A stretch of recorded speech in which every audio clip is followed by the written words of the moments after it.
right. Good morning, everybody. I'm pretty sure that I'm live. I'm having big time problems with my Facebook Live this morning. So let me just double check if I can. There we go. Okay, so I should be live. Sorry, whenever I try to go live from my computer, it's a little hiccupy. So hopefully I don't lose you guys today because I made you a little uh, slideshow. And also, I would love to hide that. Where's my hide? There we go. Okay. Good morning. Hi. Wednesday. Wednesday for those of us in America. Happy Wednesday. Good to see you guys. Mm. Although I guess you're not really seeing me, you're just hearing me. But all right, I have been in spring cleaning mode. I'm in the funny end of school year crunch right before we jump into our summer vacation with the kids and everything. And part of that involves me trying to make space in our house for new projects, sort of change things around to better fit the needs of my family. And that always involves some level of spring cleaning, just getting rid of clothes that everybody's outgrown, things that we've been storing that no longer make sense to keep, and stuff like that. So I wanted to do a little video on, you know, going through your stuff when you're thinking about family history. A lot of us have things that we've inherited or things that we're saving because they're part of our family history story. And I think that that's great. I'm not, I'm very sentimental. I have a lot of things that I've saved from different people or different parts of my life. Um, but I am also something of a minimalist. I know that when my space gets crowded and overwhelming, other parts of my life suffer. I really feel like I can't function as well. I don't enjoy the house as much. So it's important to me to keep that balance between being somebody who's sentimental and who wants to keep things and preserve the story, and making sure that I'm not just turning our house into a museum, a crowded museum of everything that I've wanted to save ever. So let's talk about that. But first, I've got some announcements, which I built into the slideshow because I'm a grown up who can plan ahead. Um, okay, so I'm coming back to teach on Friday. I'm not teaching tomorrow. The new schedule is that I am not teaching on Tuesdays or Thursdays because I am deep in modern life on those days. But I'll be back on Friday. I'll be talking about the course because the course goes on sale on Saturday. But I was going to give you just a little bit of a heads up. One, that I'm talking about the course on Friday in case you've been wondering what's going on with the course and why does she not mention it anymore. Um, And I told you guys that I was trying to figure out a way to make it more affordable. Because originally I had said that the course was probably going to be around $350. I know that that's quite an investment for people. Um, and even though I'm comfortable with the price, I feel like it's worth it. I didn't want the course to be completely out of reach if you didn't have that kind of money. So there's going to be two options. One's 250, one's 350, and you get different things. I'll be explaining the difference on Friday, but I wanted you to know that those are the two different pricing tiers for the course. Um, of course, I will continue to teach, on here on the Facebook Lives 3 times a week, and I have a lot of videos on YouTube, or if you look through the Facebook page, that are totally free. So don't feel like that's the only way that you can learn from me. You can also learn from everybody in the Facebook group because people are very smart, even though the Facebook group's been kind of fast and furious lately. I'm getting tagged in things, and then by the time I go in there, I can't even find the post that I got tagged on because there's so many people in our Facebook group. But it's all good stuff. So that's been exciting. It's kind of overwhelming to try to keep up with. Anyway, we'll talk more about the course on Friday. Also, as of this morning, I am through my email. So if you have emailed me and I haven't gotten back to you, there's a chance that I didn't get it because I upped my security because I was having I get tons and tons and tons of email every day, and I just had a lot of junk that was coming through.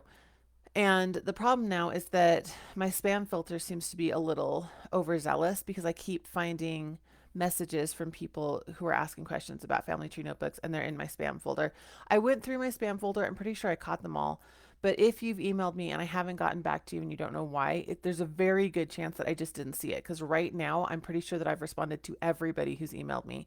Um, so that is a little heads up. If you've emailed me, if you email me and you don't hear back from me, go ahead and email me again. Um, that won't always speed things up, but it might raise the chance that I'll actually see your email. And just a reminder, don't send me Facebook or Instagram messages. I mean, you can, but understand that I'm probably never going to see them. Um, both of those inboxes have just turned into black holes because I couldn't keep up with them. And it was the same thing where they just got swamped with junk and random things from people that I didn't want to get messages from. Um, I think on Instagram I have something like 150 unread messages, and in Facebook it's honestly like I think it's like 700 or 800 unread messages at this point. It's not a good it's not a good thing. I don't even know. I kept thinking, well, maybe someday I'll go through it, and then the messages just sort of keep piling and piling, and now I'm like, it's scary. So if you want to get a hold of me, Carly at familytreenotebooks.com is still your best bet. Or you can try tagging me. But again, I've been getting tagged on things, and then I click through, and for some reason, I never seem to get to what I've been tagged on. I'm not really sure why. Okay, those were all my announcements. Let's talk about spring cleaning. So, most of us do not have tidy little, historical trunks that you open gently that reveal all of the heirlooms nightly or neatly stored with little tags and everything. I think that's the dream, but most of us have instead this mix of really old, and then new, and a lot of times things are just sort of stored together and pushed out of the way. The thing about not dealing with stuff is that if you are taking the approach of I'll just keep it in this box and not deal with it and it'll be somebody else's problem.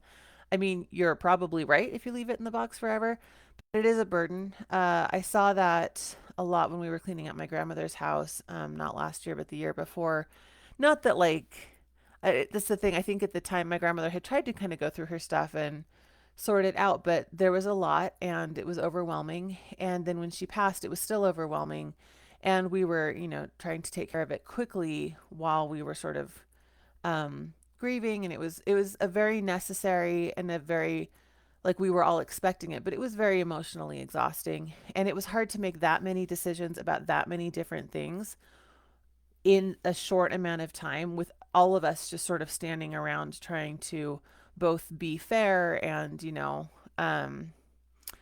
be reasonable and not just want to try to save everything. I mean, it's just tough. And I think that my family did a good job with it, but it was very taxing on everybody because it's a very tiring thing to, try to digest somebody's entire life and possessions and things like that. So if you're in a position to make it easier for the people that come after you, I always opt for that.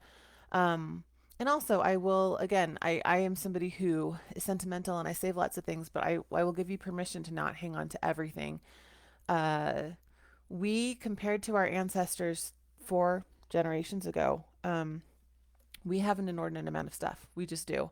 I can't even believe how much stuff I own.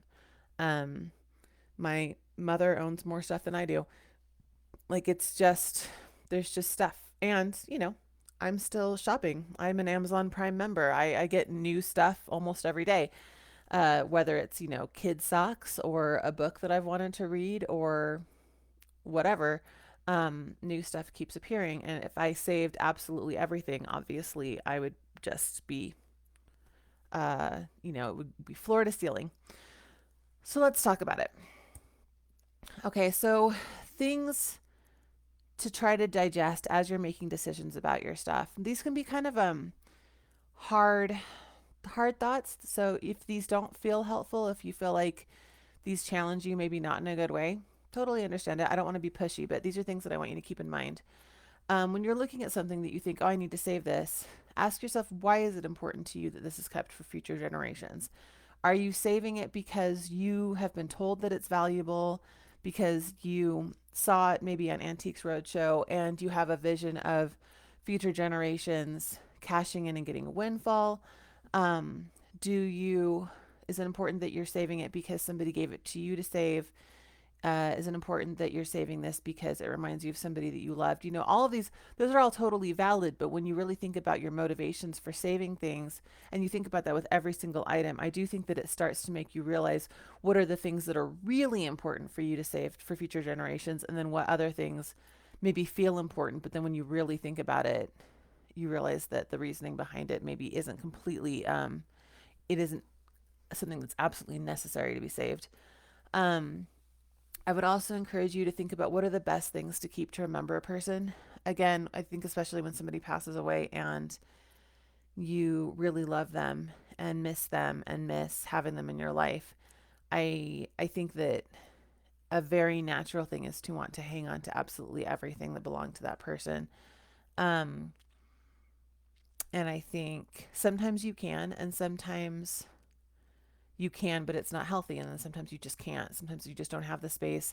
And that can be really painful because you feel like when you give up things that belong to that person, you're giving up part of that relationship. But um, I really think that when you narrow down the things that you have to remember somebody, I think that the emotional value actually goes up. I think that, curating it down to just absolutely the best collection of things that remind you of that relationship and remind you of how much you loved that person, that doing that really enhances sort of the memories that are attached to these physical objects. I think when you have tons of stuff to remember a person, the emotional investment kind of gets diluted in a weird way, and it does start to border on being an emotional burden, not something that brings you, joyful memories of feeling connected to that person or remembering, what you loved about them and stuff like that.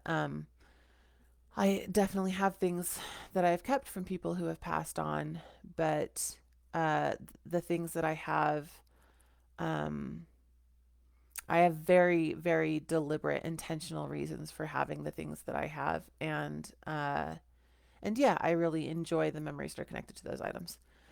How can you make the act of inheritance enjoyable? This kind of goes back to you don't want to think about overwhelming people in the future and having them just be lost and having them not even know what they're looking at. So if you aren't going to get rid of things, you could still, sort them, label them, make sure things are cleaned up, and that they're not just chaotic and, you aren't just throwing stuff at somebody and saying, okay, good luck.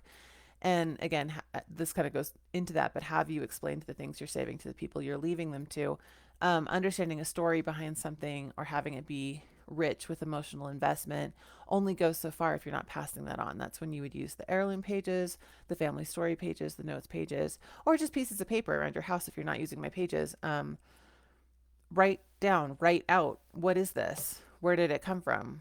Who did it belong to? Where did you get it? What's the story behind it? Is this the thing that you remember from your mother because of this memory that you have? And I mean, if you want those things to be remembered, you have to pass the memory along with the thing, is basically what I'm saying. Okay, so what to keep? All right, obviously, if something's emotionally valuable, then you should keep it if you can keep it. Um, Again, I want to challenge you to make sure that you're not just doing sweeping arm motions and saying that the entire house is emotionally valuable because it's your, it's where you grew up and every single item reminds you of your childhood. Because I do think that narrowing that pool um, makes things more emotionally valuable as you're curating and as you're being really deliberate about it. You can also, or you should also keep things if they fit into your life today. I love antiques. I love vintage things. I have a lot of vintage items um, in my house. Some we have vintage furniture that we use. We have things that are on display. We have things that we use in the kitchen, things like that. And some of that stuff may not be the most emotionally rich items, but they're things that I can use. And when I use them, I think, oh, this, this is my grandmother's or this is my husband's grandmother's. And I enjoy that. And so, but I don't keep things necessarily because they belong to somebody unless it does have a function in my life. Also, I do think that you should keep things as long as you have a place for them. Having a place in a box in your attic, I don't think is the same thing as having a place. The thing about putting things in boxes is that I think of that as like predisposal. I definitely keep things in boxes. Don't get me wrong. I have boxes in the garage. We've got boxes in, storage inside the house, depending on what we're talking about. But if there's a difference between deliberately storing something in a box where you've stored it correctly, maybe if it's, depending on if you're storing it for like heirloom type stuff, you've got, the stories, or is somehow you've connected the memory, or you've written the memory down or something, and everything's stored nicely, versus having the box of stuff that you don't want to deal with. So you put stuff in a box, you put a lid in it, and you put it in the garage. That's not having a place for it. And again, I'm not standing in judgment. I have boxes like that in my garage. Most of them are stuffed with kid stuff that they've outgrown or they're not using. But then if you ask them about it, suddenly it's their favorite toy or their favorite sweater. They can't live without that old pair of shoes. And so that stuff ends up living in a box in the garage, and basically waiting for my kids to forget that they own it and to become less emotionally attached. But anyway, um, just when I say you have a place for it, I don't mean you have a place for the box in the garage that you're never going to look at. I do think that you should keep things if you haven't digitized them, photos, papers, things like that. If you are super overwhelmed, then there are other ways to sort of take care of that problem. But yeah, if you have family photos and papers and things that are genealogically significant that you haven't digitized, then it is not time to get rid of those things yet. And then the last reminder kind of goes without saying, but if the thing in question is not yours to sell, donate, or toss, then you shouldn't sell, donate, or toss it. This comes up more than you'd think. Um, one sibling makes a decision to throw away all the family albums because they don't have space in the home, and the other siblings aren't consulted, and suddenly all of the family photos are gone. Or one sibling sees a piece of furniture, thinks that they could probably get $100 for it, and it turns out that it was very emotionally valuable to another sibling. Um, I have a friend who decided that she didn't think that all of her boyfriend's high school t-shirts were worth saving, and so she donated them because she figured he wouldn't notice. And then they broke up, and he definitely noticed. So if it isn't yours to sell, donate, or toss, don't do it. Okay, what to donate or give away? If something is emotionally valuable to someone else, this is the example where the photo albums weren't emotionally valuable to one sibling, but they were emotionally valuable to another sibling, then you should give that sibling the photo albums. Um, maybe you've scanned photos, but you have somebody in your family who doesn't have a lot of photos, maybe somebody in a younger generation, somebody who lost their photos, I don't know. Then it's a kindness to offer that to your family before you think about selling or donating them. uh if something has monetary value but it's not enough to go through the hassle of selling, I feel like this is a lot of what gets donated. I'm not somebody who actually really likes selling stuff. It Again, just being busy with the kids and everything, and now, like, with the pandemic, I'm not a big I honestly just would rather not deal with it than get 50 cents for an item. So I donate things all the time. Now, remember that just because something's not valuable to you doesn't mean that somebody else couldn't use it. This includes things like photographs, as long as they're not, private things that you shouldn't be sharing. If you have family photos, you've digitized them, and you really don't have anybody in your family who wants them, and you don't want to deal with selling them, you should donate your family photos. That might seem kind of crazy, but the places that you donate to will either give them to a historical society, or more likely they'll sell them. I buy photos from eBay. I buy photos from Goodwill. Um, things that all, clothes obviously can get donated, kitchenware, antiques, old books. Basically, if it's not trash, you should be donating it rather than throwing it away, unless you want to sell it. Um, if it has genealogy value, but you don't want to digitize it. So this is if you're, when I said, don't get rid of stuff if you haven't digitized it. If you have tons of photos, papers, things like that, but you just don't want to digitize, you don't want to scan, you don't want to, use your phone to take photos, and you know in your heart of hearts that you not only do you not want to do that today, you don't want to do that this summer, you never, ever, ever want to digitize that stuff. You just don't want to deal with it. Then you should find somebody in your family who wants to deal with it if you aren't going to pay to have it digitized, because once family history gets scattered, it's really hard to get it back. If that makes sense. It's better to digitize the things while they're still in your family. I have lots of family members who just didn't want to keep stuff and just tossed it or got rid of it. And they didn't digitize it first, and now obviously it's gonna be much harder for me to track that stuff down. Probably impossible for most of it. So yeah, if you don't want to digitize it, just don't assume that nobody else in your family wants to digitize it or deal with it.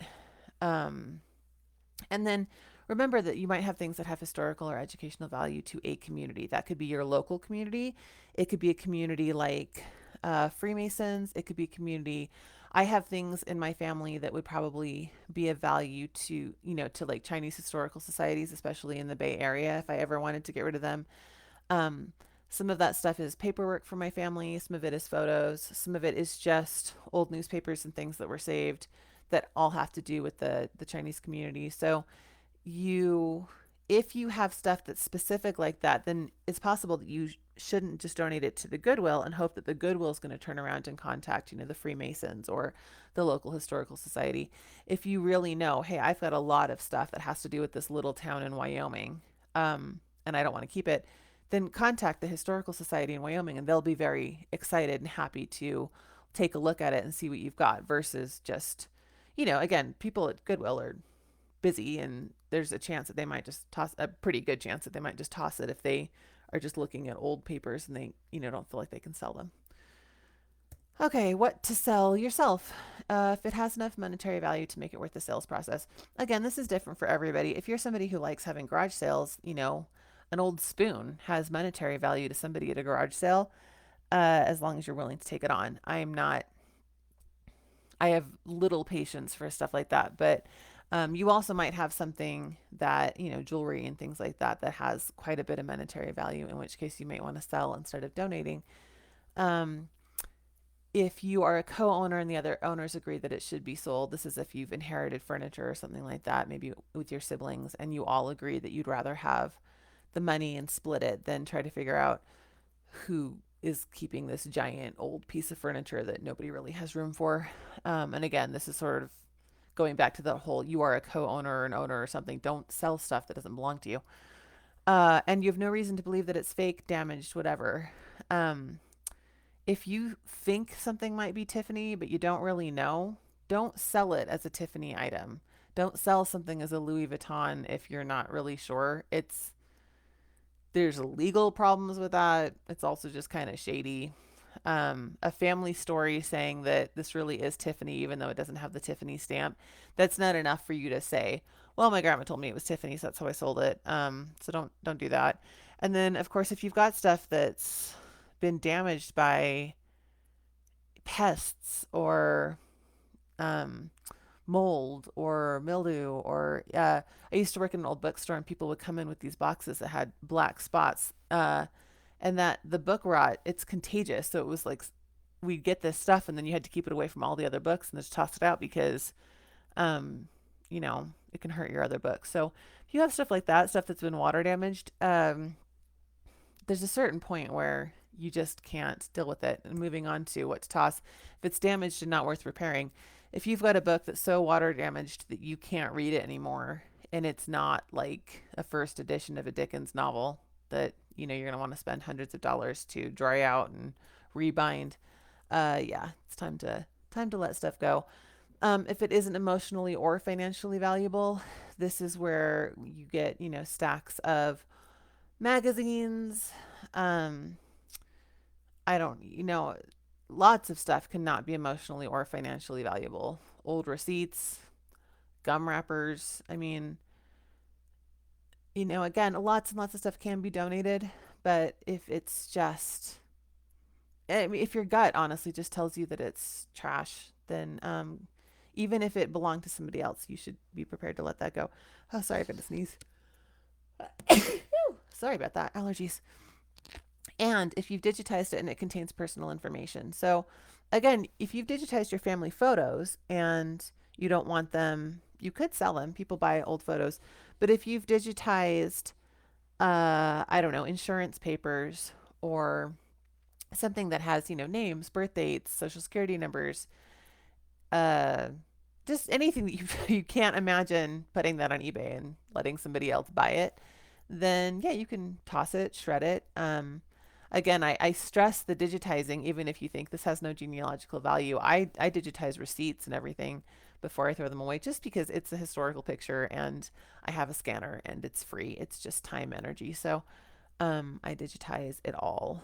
But yeah, okay. And then I walked around my house really quick and I took pictures of things just to talk about.